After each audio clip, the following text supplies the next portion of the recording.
Hello, my friends! It's time to show you another story. We will explore the streets of Beregost. We will protect a poor girl from the thugs. We will rest in some inns. We will find a blacksmith shop. We will punish those who plot evil. And of course, we'll go on adventures. Enjoy the new episode of our story.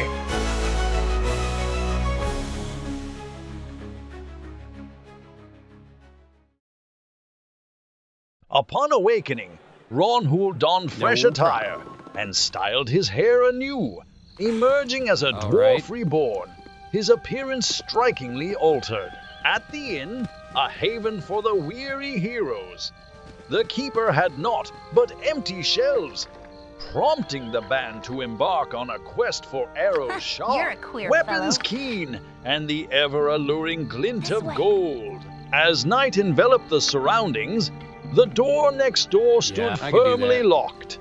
A barrier beyond which the shop sought by the heroes seemed an unlikely presence. Night is night, but the party needed arrows at least, in need of a solution. They resorted to the tried and true method of a random house check. This city is an example of man's excesses. Oh, I wish we would be gone from this miserable place. Keevan's remark did not go unnoticed by the dwarf, and once again he pondered the rationality of the idea of traveling with just anyone. Having crossed the square, the party passed between the houses and came out onto a wide tract, running through the entire city. Across the road was another inn. In the alley, there stood a woman of suspicious appearance. Yielding to an impulse, Ronhul touched Imoen on the shoulder and gestured with his eyes towards the woman. Imoen nodded and moved in her direction. Imoen walked past the woman, skillfully and unnoticeably searching her pockets. Stepping aside, Imoen shook her head and spread her hands. There was nothing of interest there. While circling the building in search of the entrance to the inn, the heroes discovered a comely young woman in the middle of the road, wrapped in a cloak and looking around warily. You! Hey, you! Yes, you! I don't see anybody else around here. A little help, please? Of course. What do you need? There's bandits. Vicious, magic bandits. They must have gone to advanced bandit school or something. They're trying to capture me. A group of spellcasting bandits. This sounds like a tall tale. Listen, I'd love to give you a really long and detailed explanation of what's going on, but oh look, we're out of time. So, you would try to hide from us behind this unfortunate fool. Your cowardice proves as deadly as your reckless magic. You're the one trying to capture me, and I still don't know what you want, so I'd rather not let it happen. Get out of here before me and my new friends decide to eject a fist into your mouth. You there, stand aside and give me the girl. Surely you won't risk your life for a stranger. I won't let you harm her. By what right do you hunt this woman? By my right as a wizard of Thay. We must study her anomalous powers, whether or not she comes willingly. What anomalous powers are you talking about? I shouldn't be surprised that one as uneducated as you cannot spot a wild mage when you see one. Her spells cause more harm than good. We must extract her secrets and, of course, prevent her from harming herself or others. I have said enough. Hand her over. No, she is with me.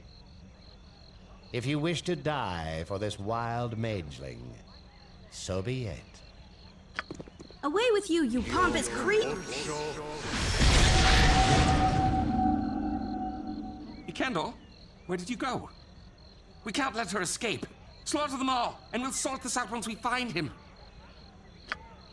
The battle was inevitable, thanks to Gorian's lessons. The dwarf knew that mages could be very dangerous in battle. Therefore, Ronhul pointed out the only remaining mage to the party, and gripping his axe tighter, he charged at him. The mage, not expecting such pressure, ran away and very soon lay motionless on the ground like his thugs short after. I am really sorry about what just happened. I didn't want to involve you, but if I hadn't run into you when I did, they'd be elbow deep in my brains right now. What will you do now? Surely Ikander will return at some point. Since you were kind enough to save me from those wizardly thugs, I was wondering if I could stay with you for a while. For your protection, as well as mine. I swear, I'm quite a skilled spellcaster. I can hurl a fireball like you wouldn't believe. Very well. Your company would be appreciated. Fantastic! Let me just get my... well, nothing. I'm ready to go now. The greatest moment. Gathering treasures from vanquished foes. Yep. With a joyous grin, Ronhul unfurled his duffel bag and approached the fallen bodies. But the active interest in collecting things still yielded results, and the bag was completely stuffed. With a heavy heart, the dwarf was forced to hand over some of his belongings to his companions. Even the suspicious Kievan received some items from Ronhul, which further confirmed the need to find an inn or smithy in Beregost for trading. The new party member, Nira, also participated in the process, but in a different way. Ronhul immediately noticed a pouch on her belt and reached into it, discovering precious stones inside. At last, something of value that could be sold, inspired by their loot-filled bags and the clanking of their newly acquired equipment. The heroes moved cheerfully through Beregost's night, oblivious to the possibility of waking anyone. The entire city was already alert, unable to sleep after the recent magical battle. For a moment, Ronhul even wondered why no one had looked out onto the street. Apparently, such skirmishes happened here often. Near the entrance to the inn stood a young man who, with an obvious question in his eyes, peered into the faces of passers-by, not daring to speak to anyone. Ronhul chose to momentarily bypass the man, aiming to promptly inquire with the innkeeper about the availability of supplies for purchase. Regrettably, the inn provided only accommodation and questionable rumors. All right. Formulating a series of pertinent questions for the town hall of Beregost concerning the trade sector's state, the heroes went from door to door at random, seeking anyone who could sell them supplies. However, no one seemed eager to approach the squad, despite the opportunity to earn. After exploring this part of the city without finding anything suitable, the heroes ventured into an unvisited district. Why had the owners of 2 taverns not sold anything? Could the notorious metal crisis have impacted the tavern owners in Beregost so severely? In Candlekeep, the crisis seemed non-existent. Perhaps because Ronhul's hometown lay to the west, detached from the main civilization. Further down the street, the silhouette of the third inn emerged. With little else to occupy the time, the only option was to step inside, inquire, and check. Inside, everything looked as usual, but there were quite a lot of people, which was encouraging. They did quite a number on me. Those half-ogres. There's a band of them fortifying themselves in the mountains south-southwest of here. If you could give them a taste of justice, that would do me proud. There was definitely something wrong in the city. Me timber's bad enough without ye bothering me. Me timber's bad enough without ye bothering me. So everyone's heard. Everyone's a rubbernecker then. Is that it? Old Gurk had his famous cloak stolen right off his back by a batch of poultry tasloi. Yeah, it's old news. And if you make one crack about the cloakwood being an appropriate place to lose it, at least I'll put your liver on the menu. Now move on and let the next people in line have their laugh. Such complaints prompted the squad to reflect. They realized that beyond the city limits, danger lurked despite the facade of civilization. The owner of this inn had nothing for sale and refused to purchase anything. Was it Ronhul's imagination? Or did the owner actually cast fearful glances around? After jostling between the closely placed tables, the heroes finally managed to make their way through the hall. Ronhul approached the innkeeper to inquire about supplies once again, but he continued to refuse, not trusting the innkeeper. The heroes checked the back rooms nonetheless, but their search for supplies came up empty. As soon as they turned the corner on the street, a building came into view, its outlines reminiscent of a forge. Could it be? Can the heroes really leave Beregost? How many chests there were inside? Yeah, sure. And observers as well. Speak up. Hello, friend.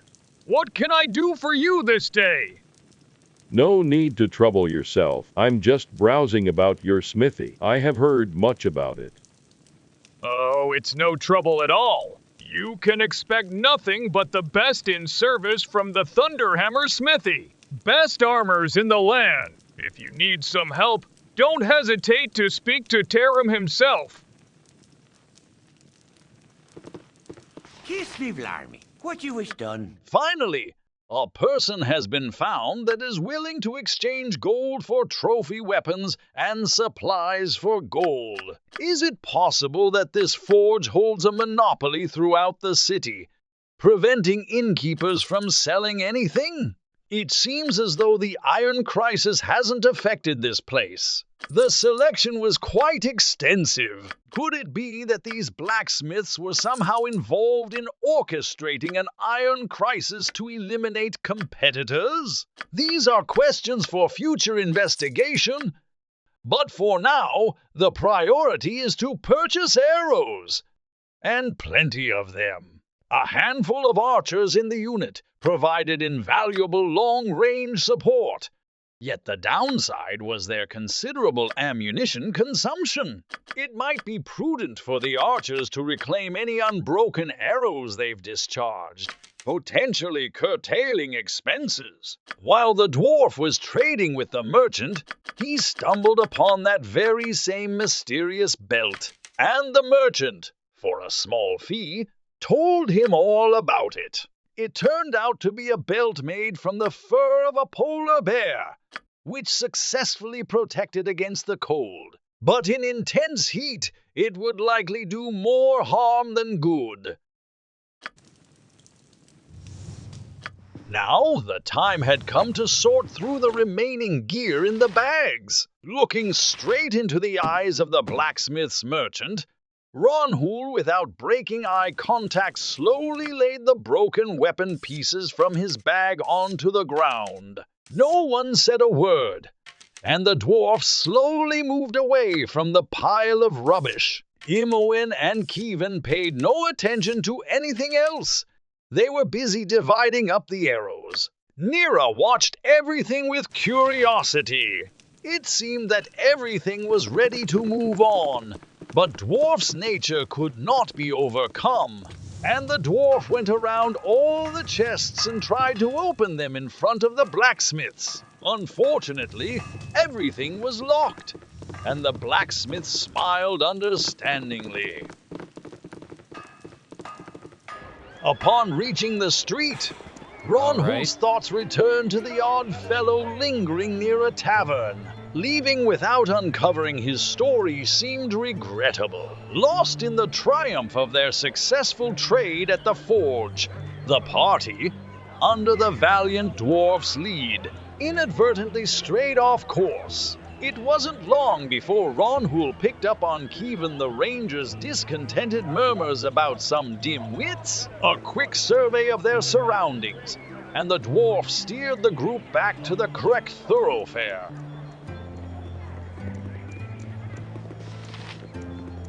Hello there. I have a pretty proposal for you. Hail, adventurers! I have a proposal for you. I have heard that you're an excellent group of warriors. How would you like a well-paying job as bodyguards for my mistress? We're always on the lookout for money. Tell us more. I'm Garrick, and I work for Silky Rosanna. She's the most skilled musician and actor along the Sword Coast. In fact, she's to play at the Ducal Palace before the month's done. However, she's been having some problems of late. Some thugs have been hired by Feldepost to hurt her bad because she didn't perform at his inn when she was supposed to. You can't blame her for not showing up. What with villain like Feldepost running the place, she needs mercenaries to protect her until she's ready to go to Baldur's Gate. She's willing to pay about 300 gold. What do you say? That sounds fair. Why don't you show us to this mistress of yours? I think you've made a good decision. Now just meet me outside of the Red Sheaf Inn. So, this was the woman by the corner of the tavern. Not for nothing did Ronhul ask Imoen to check her out. Something bad was brewing, and Ronhul, in a hushed voice and gestures, discreetly positioned his men at the entrance to the alley and approached Silky. This. If you say so. Greetings, mercenaries. I am Silky, thespian extraordinaire. So, Garrick, these are the only mercenaries you could find? I guess they'll have to do. You look to be worth about 300 gold. That's what my little Garrick offered you, isn't it? I offered them 300 gold, just like you told me. Well then, I assume that Garrick has explained what your duries are. You must simply dispose of the ruffians when they come to threaten me. They shouldn't be too hard to deal with, but I would advise you to strike fast. Whatever you do, don't speak with them. One of them is a mage whose mystic words can sway even the most wise of men. Looks like the thugs were approaching. Here they are now, Feldepost's thugs. Strike when I tell you to. Greetings, Silky. We're here, as you've asked, and we have the... Don't try to threaten me. I won't be easy prey for you to beat on. I've brought friends. What are you talking about? We're here with the gems that... Shut up! There'll be no weaseling out of this one. Strike now. Kill them all. Stop this madness. We won't murder those who are obviously innocent men. Our deal is off. In any case, you're probably too cowardly to be any good in a fight. I'll deal with them myself after I deal with you. Enhanced reflexes. Mental connection with everyone in the party. Issuing commands, casting spells, shooting arrows, wielding a hammer, taking cover behind a shield. This became a routine. In general, planning each battle in such detail was not necessary. But this Silky looked dangerous. But this time it was simple. The first blow from the dwarf's axe disrupted the concentration of the spellcaster. And then everything was just a matter of technique. The incoming spell and the arrow that hit its mark completed what had begun. And Silky was dead. Watch your backs. Hello there. Oh, and your pockets. We thank you for stopping the evil witch before she killed us. Here, take this as a token of our appreciation.